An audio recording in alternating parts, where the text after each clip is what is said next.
నమస్తే. ఇన్నాళ్ళు నన్ను సపోర్ట్ చేస్తూ, ఎంకరేజ్ చేస్తూ మీ ప్రేమని నాకు అందిస్తున్న ప్రతి ఒక్కరికి కృతజ్ఞతలు. అలాగే ఈ వీడియో కూడా ఖచ్చితంగా మీకు ఉపయోగపడుతుంది. లైక్, షేర్ అండ్ సబ్స్క్రైబ్ చేసి మీ సపోర్ట్‌ని నాకు అందించండి. అలాగే ఈ వీడియో పట్ల మీకున్న అభిప్రాయాన్ని కామెంట్ సెక్షన్‌లో కామెంట్ చేసి తెలియజేయండి.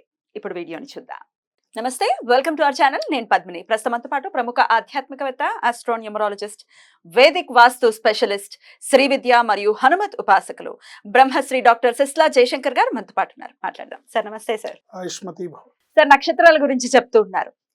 హస్తా నక్షత్రం, ఈ హస్తా నక్షత్ర జాతకులు ఎలా ఉంటారు, ఎట్లాంటి విధి విధానాలని ఖచ్చితంగా జీవితంలో పాటించాల్సి ఉంటుంది, అలాగే ఎట్లాంటి దైవారాధన చేసుకోవాలి. చంద్ర నక్షత్రం కాబట్టి కూల్ గా ఉంటారు అని అనుకోవచ్చా?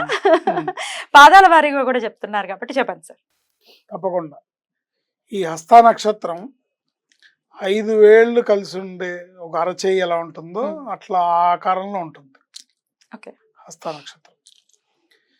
ఇక ఈ హస్తా నక్షత్రం వాళ్ళ లక్షణాలు కామన్గా 4 పాదాల వాళ్ళకు ఉండే కామన్ లక్షణాలు మహర్షుల వారు ఏం చెప్తున్నారంటే కామి, కుశలుడు, వాగ్మి.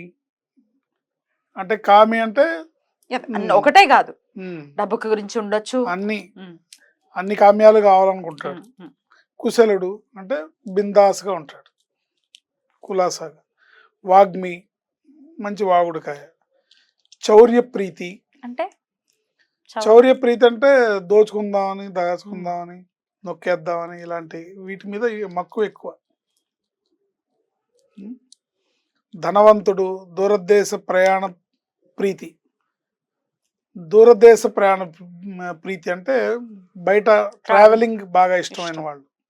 యుద్ధోత్సాహి, రిపుహంతకుడు, మేధావి, సహజ ప్రతిభావంతులు. ప్రతిభ పెరుగుతున్న కొద్దీ డిపెండెన్సీ పెరుగుతుంది. టాలెంట్ పెంచుకుంటూ ఉంటారు కానీ డిపెండ్ అవుతూ ఉంటారు, డిపెండెన్సీ పెరుగుతూ ఉంటుంది. ఇవి బేసిక్గా హస్తా నక్షత్రానికి మహర్షుల వారు చెప్పిన లక్షణాలు. 1వ పాదంలో పుట్టిన వాళ్ళకి ఇవి మన సొంత అభిప్రాయాలు కాదు, అంటే శాస్త్రం చెప్పిన మనం చెప్తున్నాం తప్ప హస్తా నక్షత్రం వాళ్ళు హర్ట్ అవ్వకూడదు. పరాశర మహర్షి ఇచ్చినటువంటి అసత్యవచనుడు మొదటి పాదం వాళ్ళు అసత్యవచనుడు, నోరు తెరిస్తే అబద్ధాలే ఉంటాయి. గర్వి, ఈగోయిస్టిక్ పర్సనాలిటీ. పశుప్రియుడు, కుక్కల్ని, జంతువుల్ని పెంచాలనే ప్రియుడు. అనవసర విషయం జోక్యం వలన సహజ విశేషాలని కోల్పోతారు. అంటే పనికిరాని, సంబంధం లేని విషయాల్లో తలదూర్చడం వల్ల వీళ్ళ ఐడెంటిటీని, వీళ్ళ స్పెషాలిటీని కోల్పోయి బ్యాడ్ నేమ్ తెచ్చుకుంటారు. అందువల్ల అభివృద్ధికి ఆటంకం. అవసరం దృష్ట్యా బంధుత్వాలు ఉంటాయి. అవసరమైతేనే బంధుత్వాన్ని పెంచుకోవటం. ఏంటన్నయ్య చాలా రోజులైంది నేను చూసి, ఎన్నాళ్ళైందన్నా నేను కలిసి, సరే అండి అని అట్లా. 2వ పాదం వాళ్ళు బాల్యమందు మాతృవియోగము, నాట్యగాన ప్రీతి. అదృష్టవంతుడు అంటే నాట్యగాన ప్రీతి అంటే రీల్స్ చేస్తాడు అన్నమాట, డాన్స్ ఇప్పుడు జనరేషన్ అయితే.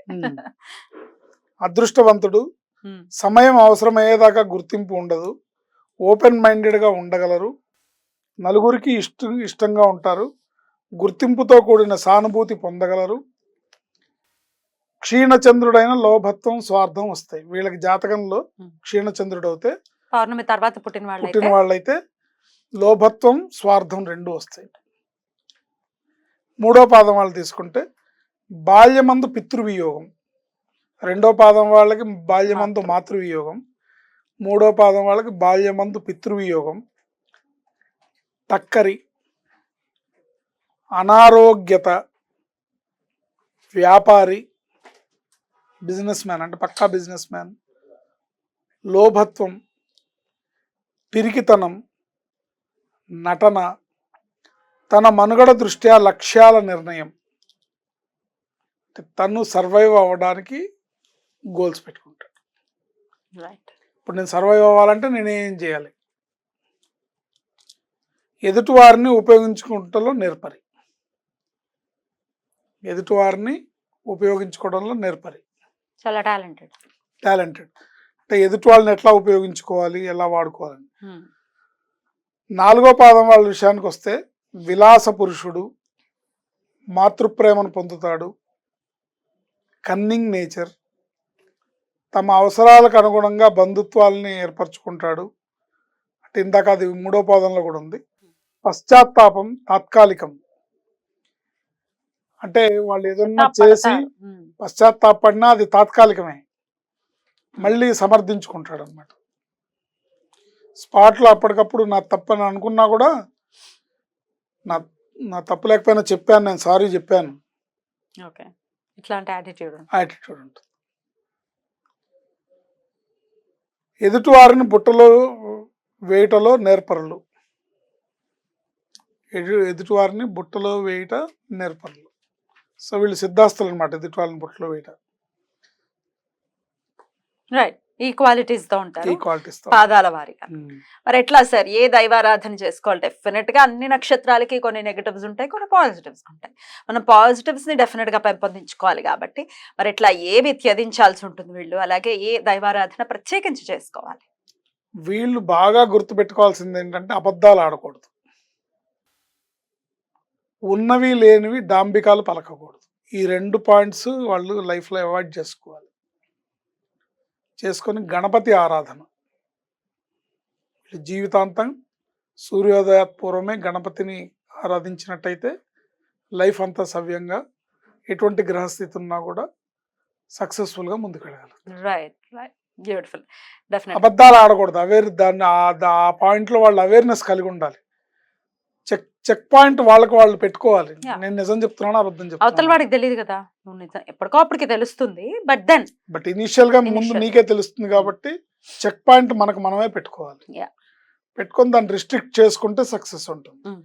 తర్వాత డాంబికాలు, గొప్పలకు పోవడం, ఉన్నవి లేనివి మాట్లాడడం, నాకు వాడు తెలుసు వీడు తెలుసు అంటాం, నేను అది చేసేస్తా ఇది చేస్తా అనటం, ఇవన్నీ మానుకుంటే లైఫ్లో సక్సెస్ ఉంటుంది. ఉన్నవి లేనివి డాంబికాలు పలకకూడదు. ఈ 2 పాయింట్స్ వాళ్ళు లైఫ్లో అవాయిడ్ చేసుకోవాలి. చేసుకొని గణపతి ఆరాధన, జీవితాంతం సూర్యోదయ పూర్వమే గణపతిని ఆరాధించినట్టయితే లైఫ్ అంతా సవ్యంగా, ఎటువంటి గ్రహస్థితి ఉన్నా కూడా సక్సెస్ఫుల్గా ముందుకు వెళ్ళగలరు. Right right, beautiful. డెఫినెట్ అబద్ధాలు ఆడకూడదు, దాన్ని ఆ పాయింట్లో వాళ్ళు అవేర్నెస్ కలిగి ఉండాలి. చెక్ పాయింట్ వాళ్ళకి వాళ్ళు పెట్టుకోవాలి. Yeah. నేను నిజం చెప్తున్నాను, అబద్ధం అవతల చెప్తున్నాను, వాడికి తెలియదు కదా, నువ్వు నిజం. తెలుసు వీడు తెలుసు అంటాం, నేను అది చేసేస్తా ఇది చేస్తా అనటం, ఇవన్నీ మానుకుంటే లైఫ్లో సక్సెస్ ఉంటుంది. బ్యూటిఫుల్ సార్, చాలా అద్భుతంగా వివరించారు. ఇక నెక్స్ట్ ఎపిసోడ్ లో చిత్తా నక్షత్రం గురించి మాట్లాడుకుందాం. థ్యాంక్ యూ సార్, నమస్తే. ఆయుష్మతి భవ.